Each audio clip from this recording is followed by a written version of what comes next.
just a figure of speech anymore. It's actually been declared a legitimate medical diagnosis by the World Health Organization. It is officially defined as a syndrome resulting from chronic workplace stress that has not been successfully managed. And there are three main symptoms. Here they are: feelings of energy depletion or exhaustion, increased mental distance from one's job, or negativity and cynicism related to one's job, and reduced professional effectiveness. Check, check, and check. NBC News medical correspondent who is very invigorated and happy to be here this morning, Dr. John Torres. So, I mean, a lot of people certainly have times of stress at their jobs. How do you know if you're actually experiencing this condition known as burnout? You know, it's interesting when people hear the symptoms are like, okay, I've been there before. And we all have stress. Stress goes hand in hand with what we do every single day, but we're able to handle that stress, and that's what we do as humans. We get the stress, we handle it, we get it under control, come back the next day, do it over and over again.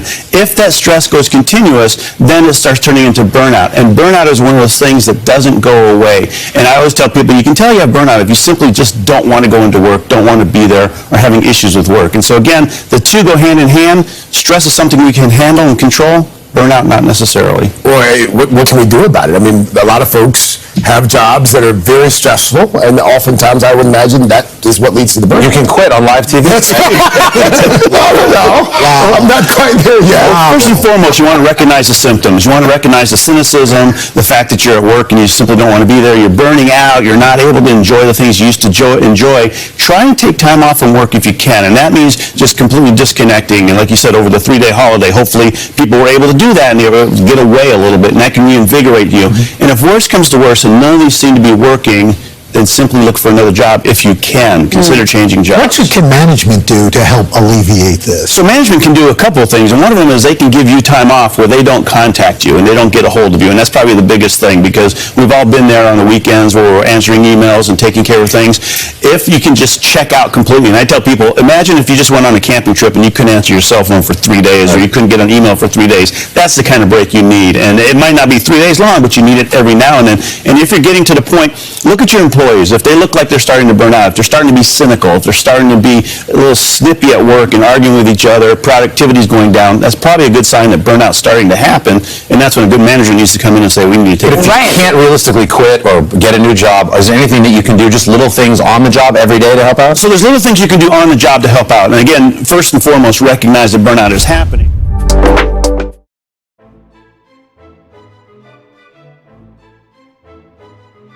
Hi, it's Tisha Fowler. You just saw a segment on NBC about burnout, and we're going to have another segment with Gray Robinson about burnout. Go ahead, folks, and hit that free like and that free subscribe button. You probably recognize my face from Fox News or Newsmax or Twitter, and now I'm here on YouTube making these segments. So go ahead and let us know the shows you like. We brought you this segment by NBC because with the doctor and Savannah, because we're living in the United States and burnout is something that we're going to face, especially with so many people working remotely. So we need to take care of our bodies, and that's what the doctor is telling us, and we don't know more than our medical doctor. So if the doctor is telling us to take care of our bodies, we need to take care of our bodies. Health is wealth. Folks, can you go ahead and check out those tag products we did today from Neiman Marcus, and can you go ahead please and like and subscribe for free to our channel. That way we can bring you more of these shows. And we have Mr. Gray Robinson back on the segment. He is going to talk more burnout with us. We'll be back shortly with Mr. Robinson and myself on a segment. See you real soon.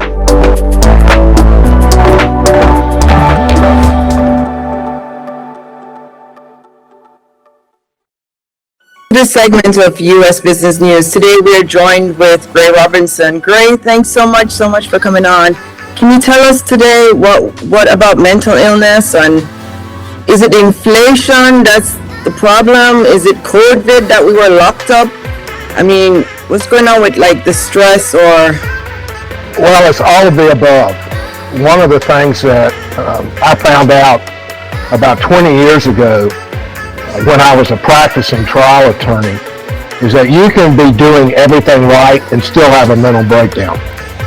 Because I was at the top of my career making tons of money, and I had a nervous breakdown. And on paper, there's absolutely no reason for that whatsoever. We have actually three parts to our brain. The oldest part of it on an evolutionary scale is called the reptilian brain, and it's actually the medulla and the brainstem.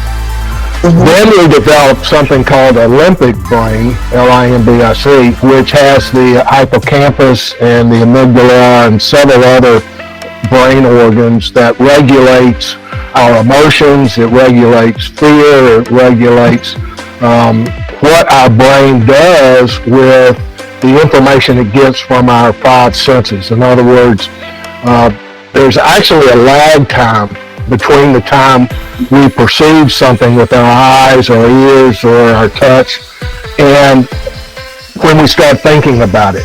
And this could be up to a couple of seconds, where the information goes into our sensory system, and then it's analyzed by our amygdala and our hippocampus, and then it goes to the neocortex, which is the rational mind. It's what, when we see something, there's always a reaction on some level to it.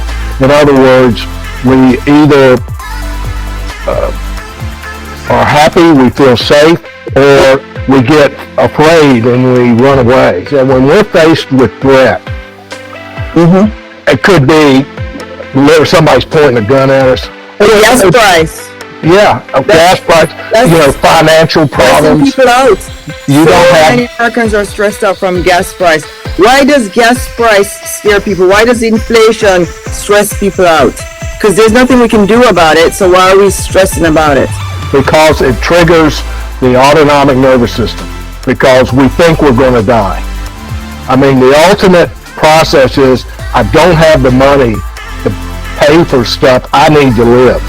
Yes.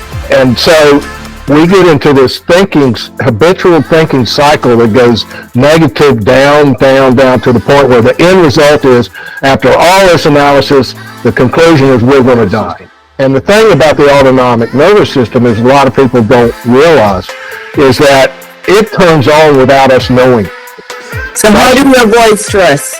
Give us three tips to avoid stress, because we've got to run. America's a very stressful place. We're wealthy and we're still stressed out. What are the three ways to avoid stress in this country and this world?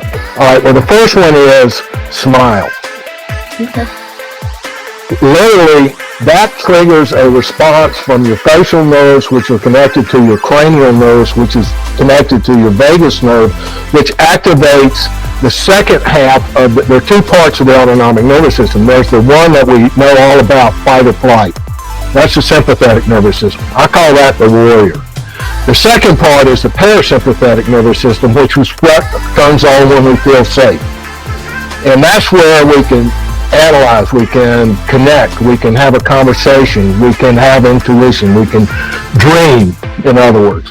So we want to get from the sympathetic warrior over to the parasympathetic guru. The second thing I would suggest is that we take cold water and put it on our face, or take a cold shower. The next thing is breathe. When we're in warrior mode, the autonomic nervous system forces all the resources in our body to our muscles, because that's what we want to run away or we want to fight. It takes all of the resources away from your neocortex, which is your rational mind. So you're sitting there and you're absolutely terrified. You're having a panic attack, and there's no reason for that. You breathe deeply. Wow, okay. And there are two reasons for that. First is you're getting more oxygen to your brain, which is what you really need. When you notice when you're afraid, you don't breathe very deep. You breathe like that, very shallowly. So that takes the oxygen away from your brain. So you want to get more oxygen to your brain.